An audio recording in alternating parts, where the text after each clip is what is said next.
Putus-putus. Putus-putus. Oh, masa?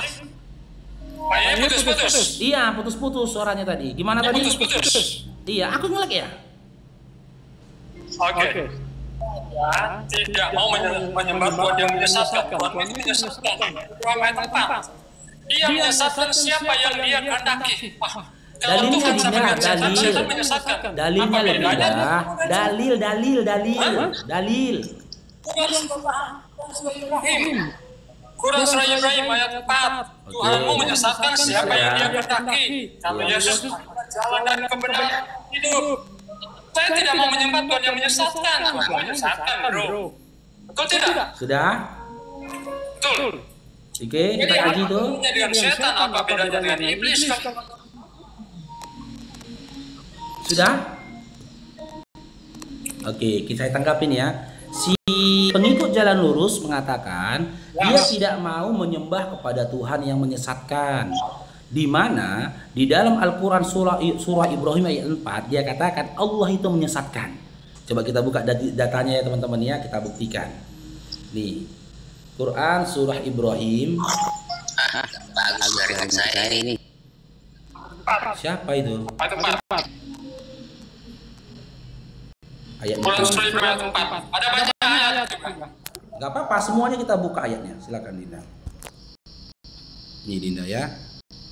Saya balikkan kameranya. Nih.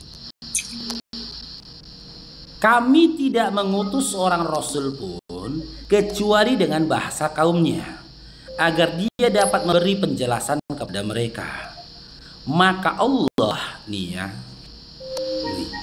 menyesatkan siapa yang dia kehendaki karena kecenderungannya untuk sesat, dan memberi petunjuk kepada siapa yang dia kehendaki berdasarkan kesiapannya untuk menerima petunjuk. Dia yang maha perkasa lagi maha bijaksana.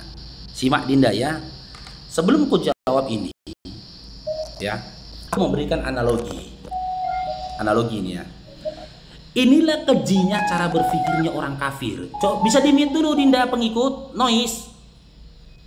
Oke, inilah kejinya cara berpikirnya orang kafir. Dia yang kafir, tapi ketika dia diberikan hukuman atas kekafirannya, dia menyalahkan. Gitu loh. Dia menyalahkan yang memberikan dia hukuman. Sama analoginya begini teman-teman, ya. Di negeri kita, Republik Indonesia ini sudah melarang kita untuk menggunakan narkoboy. Jangan kau gunakan narkoboy. Bahkan pemerintah itu membuatkan syiar, membuat iklan, edukasi tentang bahayanya narkoboy atas dirimu, atas keluargamu, atas sekitarmu. Lalu dibuat undang-undang kalau kau tetap gunakan narkoboy kau akan ditangkap. Nah, si pengikut jalan lurus menggunakan narkoboy. Kan gitu. Lalu pemerintahan Republik Indonesia menunjukkan kekuasaannya dengan dia mengutus kepolisian Republik Indonesia untuk menangkapnya. Itu bentuk kekuasaan dari pemerintahan Republik Indonesia. Bentuk kekuasaannya karena apa? Sebelumnya kau sudah dilarang gunakan narkoboy, tapi kau gunakan narkoboy. Maka pemerintah itu mengutus kepolisian untuk menangkap kau, memproses kau, memberikan kau hukuman atas penyalahgunaan narkoba yang kau gunakan. Apakah pada saat yang sama bisa dikatakan pemerintah kita itu menyesatkan? Pada saat yang sama bisa dikatakan pemerintah Republik Indonesia itu anarkis, jahat, kejam? Coba dijawab dulu. Iya. Iya, boleh silakan. Jadi harus hukuman dan penyesatan itu dua kata yang berbeda. Kalau pemerintah itu menangkap, mengadili, menghukum itu bagus. Tapi kalau dia menyesatkan, kamu pengguna narkoba ini, tambah lagi, itu penyesatan. Makanya pahami, Dinda, dengar dulu Dinda, dengar narasiku tuh dengar gitu loh. Dinda, dengar dulu nasihatku, dengar dulu sebelum aku mirroring. Nanti kalau aku mirroring kena kamu. Dengar Dinda ya. Aku sudah tunjukkan ayatnya Dinda. Ini keseimbangan yang disampaikan oleh Allah. Jangan hanya sesatnya aja yang kau pandang. gitu loh. Nih. Bentar, sabar Dinda, ya, sabar Dinda. Ini Dinda sabar Dinda, ya. Allah menyesatkan siapa yang Dia kehendaki dan memberi petunjuk kepada siapa yang Dia kehendaki. Sebelum Allah menentukan kekuasaannya melalui penyesatan pada mereka yang mengingkari petunjuknya. Bukankah sebelum kau sesat sudah diberikan kau petunjuk?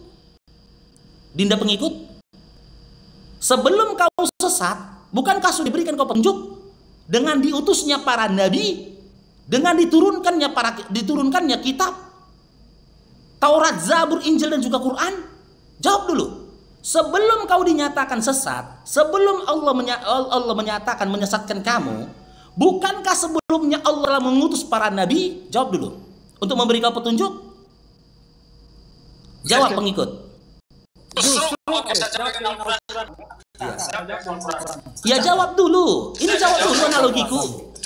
Jawab dulu. Sebelum Allah menunjukkan kekuasaannya dengan menyatakan telah Allah menyesatkan siapa yang Dia kehendaki, bukan sebelumnya Dia telah mengutus para nabi untuk memberikan kau petunjuk? Jawab. Bro. Justru nanti dulu ke sana Dinda, nanti dulu ke sana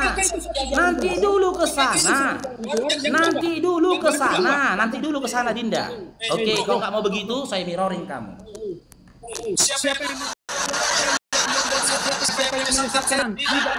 Saya mirroring kamu. Kalau kamu begitu cara diskusimu, saya mirroring kamu. Itu apa? Bukan setan apa? Untuk membuat orang-orang apa? Mereka membuat apa? Perbuatan maksiat itu. Kemudian Tunggu dulu. Sabar dulu. Jangan kejang-kejang. 2 Tesalonika 2 nomor 11.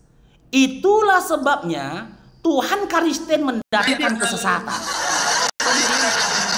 atas mereka dan menyebabkan mereka percaya akan dusta.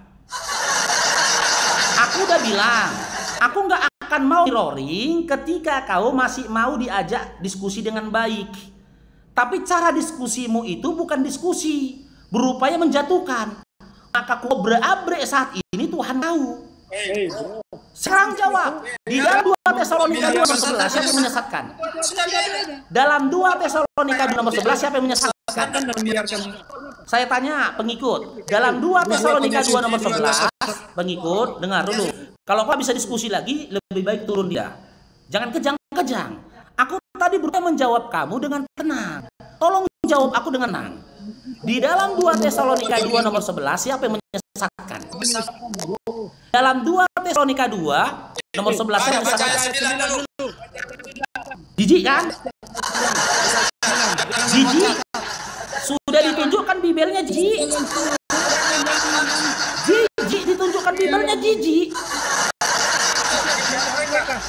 Jijik, bilang tuh jijik enggak?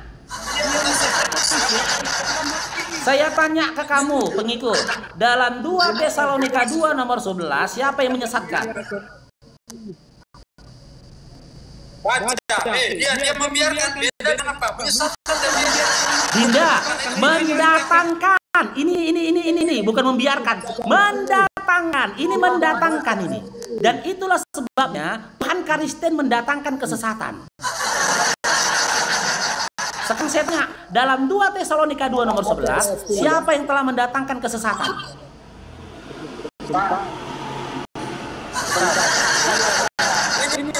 Pengikut.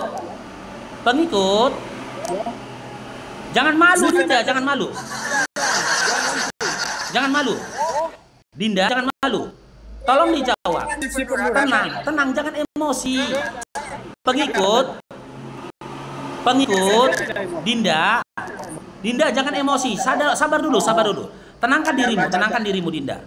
Tenangkan dulu dirimu. Jangan kau berupaya untuk memenangkan ini. Jangan. Kita nggak cari menang, tapi kita menyampaikan informasi informasi yang bermanfaat, edukasi ya Dinda ya. Nah, pelannya di dalam 2 Tesalonika 2 nomor 11, siapa dikatakan telah mendatangkan kesesatan atas mereka?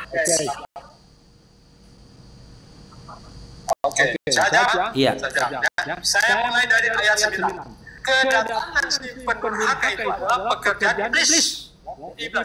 Dan akan disertai rupa-rupa perbuatan ajaib, tanda-tanda dan mujizat-mujizat palsu dengan rupa-rupa tipu daya jahat terhadap orang-orang yang harus binasa karena mereka tidak menerima dan mengasihi kebenaran yang dapat menyelamatkan mereka. Mereka tidak apa?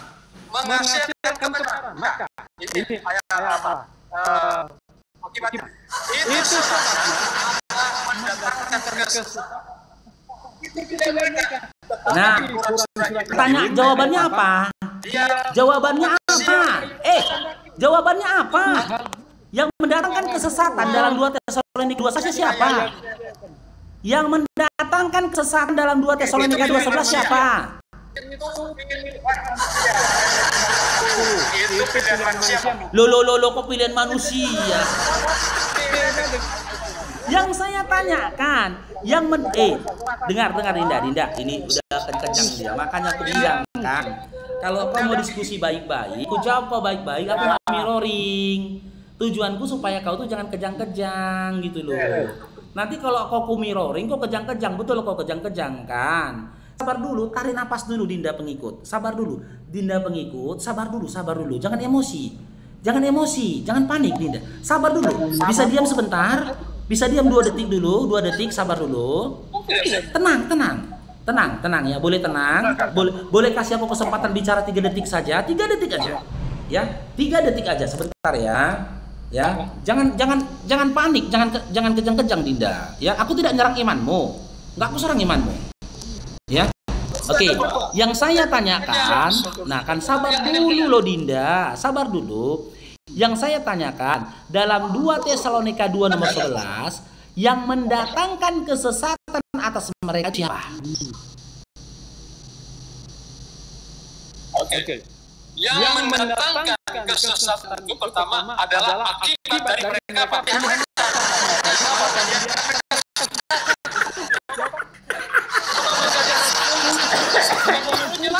Ya Allah ya Rabbi.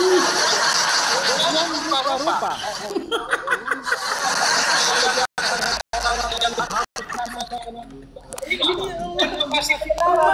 Ini akibat mereka.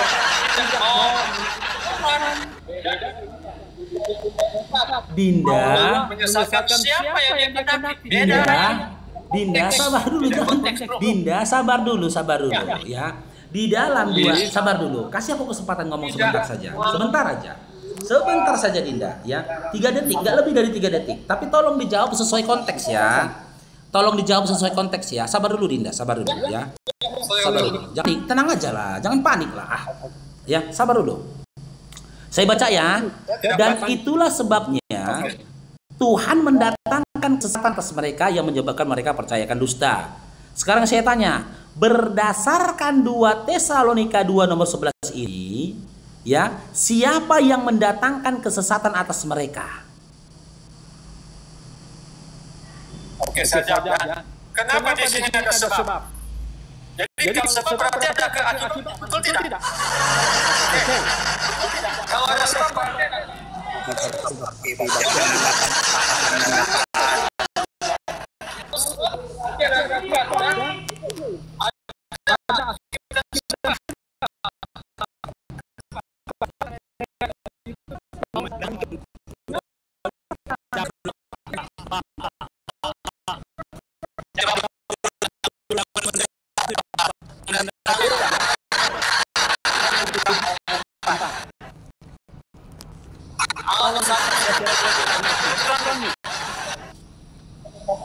Dinda pengikut, Dinda bisa tenang.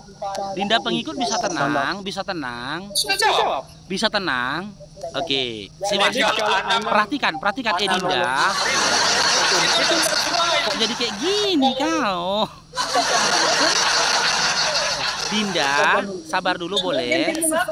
Boleh sabar dulu, boleh sabar. boleh sabar, tenang ya, tenang dulu Dinda. Jangan kamu itu panik gitu loh. Aku masih kasih satu ayat loh. Kau udah kejang-kejang begini, ya sabar ya. Di dalam ini saya tunjukkan lagi ayatnya ya. Jangan bicara di luar konteks Dinda ya.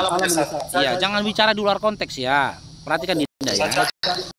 Dan itu sebabnya Allah mendatangkan kesesatan atas mereka yang menyebabkan mereka percaya akan dusta. Dinda, perhatikan ke kemari Dinda, perhatikan kemari. Oke, ya. Jangan berbicara, jangan berikan jawaban di luar konteks 2 Tesalonika 2 nomor 11 ini, jangan ya. Yang saya tanyakan, di dalam 2 Tesalonika 2 nomor 11 ini, siapa yang mendatangkan kesesatan atas mereka?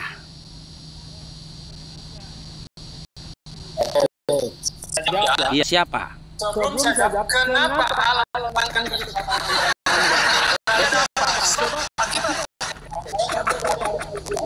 Ya udah turun.